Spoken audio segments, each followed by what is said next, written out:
بسم اللہ الرحمن الرحیم۔ ماشاءاللہ اس سوال کے کئی پہلو ہیں، اس کے اندر اپنا تجربہ بھی ہے، اپنی خواہش آرزو اور تمنا بھی ہے، اور کافی ساری اپنے احساسات کا اظہار بھی ہے، اور پھر ایک سوال بھی ہے۔ تو میں کوشش کروں گا کہ اس کے جتنے پہلو ممکن ہوں ان پہ میں بات کر سکوں۔ لیکن دیکھیں، سب سے پہلی بات جو آپ نے بزرگوں کا ذکر کیا کہ وہ بھی دعا کرتے تھے، اور ان کی دعا کو بنیاد بنا کر آپ کا خیال یہ ہے کہ اب دعائیں کیوں نہیں ہوتی اور ہونی چاہیے، تو سب سے پہلی بات تو یہ ہے کہ یہ بنیاد درست نہیں ہے۔ میرے والد صاحب ہوں یا ہمارے کوئی بھی بزرگ ہوں، جتنے مرضی نیک ہوں، اللہ تعالیٰ ان کی نیکیاں قبول فرمائے، لیکن ہمارے لیے وہ نمونہ نہیں ہے۔ ہمارے لیے نمونہ ہے نبی اکرم صلی اللہ علیہ وسلم کی ذات اقدس۔ لہٰذا سب سے پہلی تو یہ مسکنسیپشن دور کر لیجئے، کوئی بزرگ بھی جتنا بھی نیک ہو، دین کا معیار وہ نہیں ہے، اور دین کا معیار اللہ کے رسول صلی اللہ علیہ وسلم کی ذات اقدس ہے۔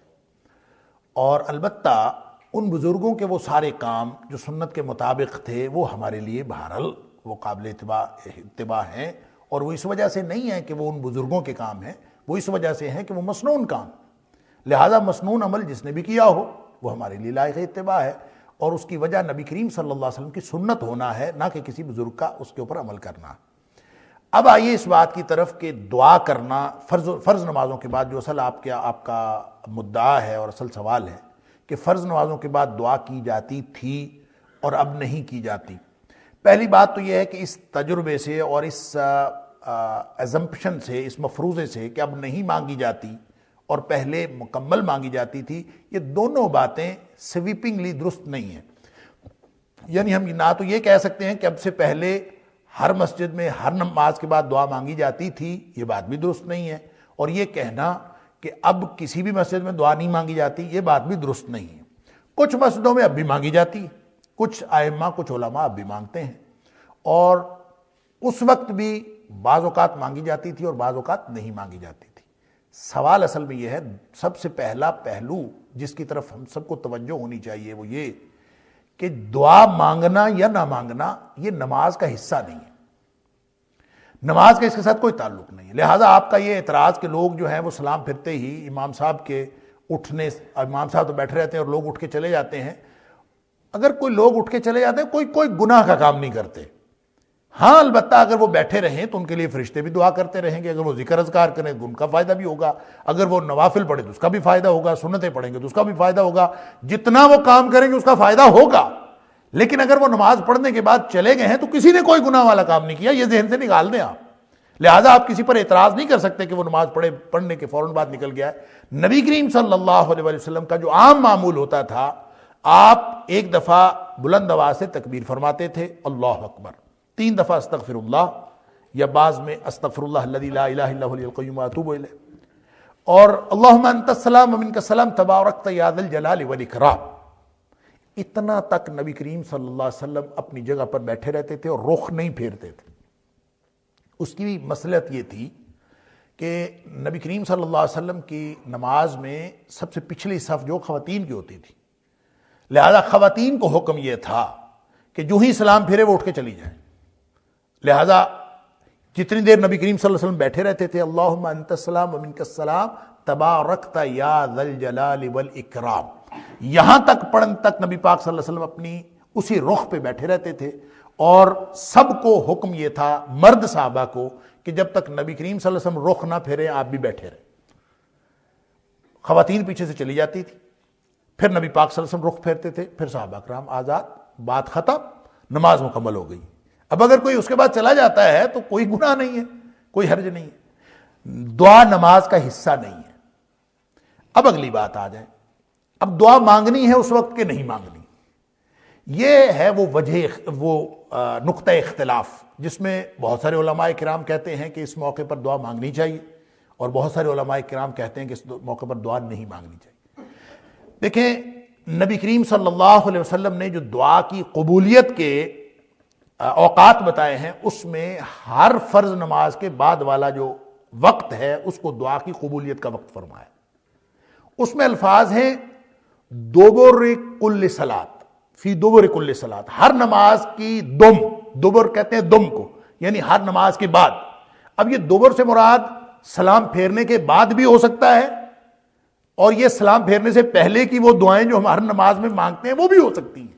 لہذا اس کا تعلق لازمی طور پر اس دعا کے ساتھ نہیں ہے جو ہم بعد میں ہاتھ اٹھا کے امام مانگتا ہے اور اس کے پیچھے سارے مقتدی مانگتے ہیں، وہ بھی ہو سکتا ہے لیکن لازمی نہیں ہے۔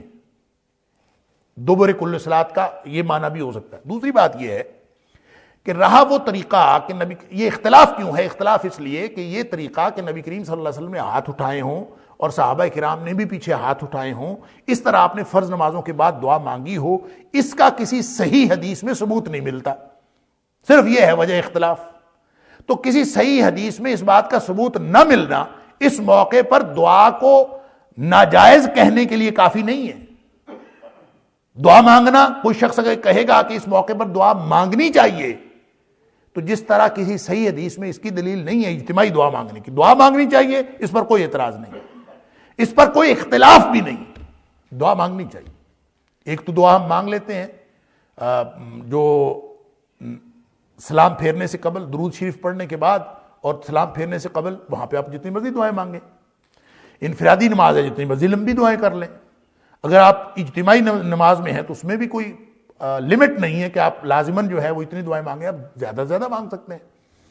ایک تو وہ دعا مانگ لی۔ دوسرا یہ ہے کہ اگر کوئی شخص بعد میں بھی دعا مانگنا چاہتا ہے، وہ انفرادی مانگے، اجتماعی مانگے، جس طرح مرضی مانگے، وہ دعا مانگ سکتا ہے۔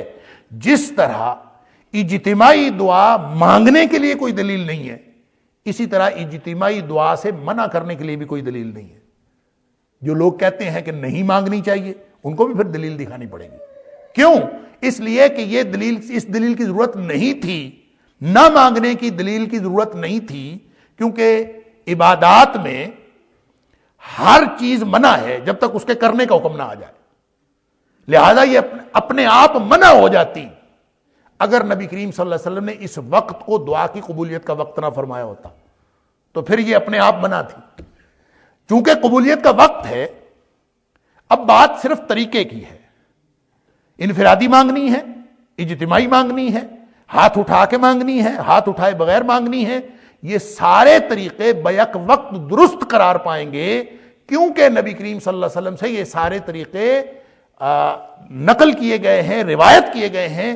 البتہ اس موقع پر دعائے اجتماعی کی کوئی صحیح حدیث میں دلیل نہیں ہے کہ فرض نماز کے بعد نبی پاک صلی اللہ علیہ وسلم نے، کسی صحیح حدیث میں یہ نہیں ہے کہ آپ نے اس موقع پر اس طرح دعا مانگی ہو۔ البتہ اور مواقع پہ نبی کریم صلی اللہ علیہ وسلم سے دعا کا یہ طریقہ ثابت ہے کہ نبی کریم صلی اللہ علیہ وسلم نے ہاتھ اٹھائے، پیچھے صحابہ کرام نے بھی ہاتھ اٹھا دیے۔ یہ جمعے کے خطبے کے دوران نبی پاک صلی اللہ علیہ وسلم نے دعا کی، آپ نے ہاتھ اٹھا دیے، پیچھے سارے صحابہ نے اٹھا دیے، یہ تو بخاری شریف کے اندر حدیث ہے۔ لہٰذا یہ کہنا کہ یہ منع ہے وہ بھی درست نہیں ہے، یہ کہنا کہ یہ لازماً مانگنی چاہیے یہ بھی درست نہیں۔ البتہ کوئی مانگ لے اجتماعی طور پر تو میرے خیال میں اس کو بھی اگر مستقل طریقہ نہ بنایا جائے اور نماز کا حصہ نہ سمجھا جائے تو کوئی حرج نہیں ہے کوئی آدمی اجتماعی دعا مانگے۔ بلکہ میں تو یہ سمجھتا ہوں کہ خاص طور پہ جمعے وغیرہ میں جہاں پہ ایک دین کا اور کتاب و سنت کی باتیں ہوتی ہیں، اللہ اور اس کے رسول صلی اللہ علیہ وسلم کا نام لیا جاتا ہے، ان کا تذکرہ ہوتا ہے، دین کی باتیں ہوتی ہیں، تزکیہ نفس کا اہتمام ہوتا ہے، اس کے بعد نماز پڑھی جاتی ہے، اور نماز اٹ سیلف جو ہے وہ پیوریفیکیشن کا ایک سسٹم ہے، ایک عمل تطہیر ہے۔ انسان اس وقت پاک صاف بیٹھا ہوتا ہے، اور اس وقت اگر دعا مانگے تو لگتا ہے کہ اس وقت دعا قبول ہوگی۔ لہذا وہ موقع تو ضائع نہیں جانا چاہیے، دعا تو لازماً کرنی چاہیے۔ البتہ اس طریقے کو لازماً پکڑنا کہ لازماً اجتماعی ہونی چاہیے، اس کو چھوڑ دیں، یہ مسئلہ اختلافی ہے ہی نہیں، رہتا ہی نہیں۔ لہذا کوئی اجتماعی مانگ لے تو بھی ٹھیک ہے، کوئی نہ مانگے تو بھی ٹھیک ہے، نہ مانگنے کے طریقے کو مستقل اپنانا چاہیے اور نہ اجتماعی دعا کو مانگنے کو مستقل طریقے کے طور پر اپنانا چاہیے، کیونکہ دعا تو مانگنی چاہیے۔ البتہ طریقہ کیا ہوگا، ان دونوں میں سے کوئی بھی طریقہ کوئی اختیار کر لیتا تو کوئی حرج نہیں ہے۔ میرے خیال میں اس مسئلے کا حل یہی ہے کہ کبھی کوئی مانگ لے کبھی کوئی نہ مانگے، اس کو ایشو نہیں بنانا چاہیے۔ ہمارے ہاں جس پریشانی کی طرف آپ نے توجہ دلائی ہے وہ یہ کہ لوگوں نے لازمی قرار دے دیا کہ نہیں مانگنی۔ میرا خود تجربہ ہوا کہ میں نے ایک جگہ پہ کسی بزرگ سے کہا کہ آپ دعا کروا دیں، اور میرے کہنے کے باوجود انہوں نے نہیں کروائی۔ اور سن لیجئے، نبی کریم صلی اللہ علیہ وآلہ وسلم کی پوری حیات طیبہ میں ایک بھی واقعہ ایسا نہیں ہے کہ کسی نے نبی کریم صلی اللہ علیہ وسلم سے کہا ہو کہ دعا کروائیں اور نبی کریم صلی اللہ علیہ وسلم نے فوراً ہاتھ نہ اٹھا دیے ہو. ایک بھی واقعہ ایسا نہیں، آپ نے فوراً دعا کی ہے. لہذا اگر کوئی کہہ دیتا ہے کہ دعا کروائیں تو پھر تو نبی کریم صلی اللہ علیہ وسلم کی سنت یہ ہے کہ آپ لازماً دعا کریں. اور ہمارے ہاں پریشانی اس وقت ہوتی ہے کہ جب کہہ بھی دیا جاتا ہے دعا کرائیں، وطن نہیں کرنی. دعا کرائیں، ہو گئی. میں نے ایک دفعہ ایک بزرگ سے کہا دعا کہتے ہو گئی. میں نے کہا جی کوئی نہیں ہوئی، آپ کروا دیں تو ہو جائے. کہتے ہو گئی، لوگوں نے کر لی. میں نے کہا جی نہیں کی لوگوں نے، آپ دعا کروا دو کہ نہیں کرنی.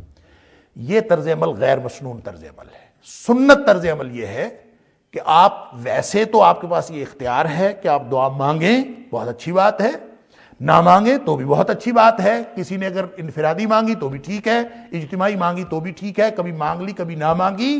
اس کا نماز کے ساتھ کوئی تعلق نہیں ہے. جو مستقل بھی مانگتا ہے، جو مستقل بھی نہیں مانگتا، وہ اگر اس طرز عمل کو لازمی قرار دیتا ہے تو اس کے لیے دلیل دکھانی پڑے گی. دعا کی قبولیت کا وقت ہے، کسی بھی طرح سے آپ مانگ لیں. البتہ کہنے کے بعد نہ مانگنا، کسی کی درخواست کے باوجود نہ مانگنا، مجھے تو یہ گناہ والی بات لگتی ہے. واللہ عالم. اللہ تعالی ہم سب کو سمجھ عطا فرمائے.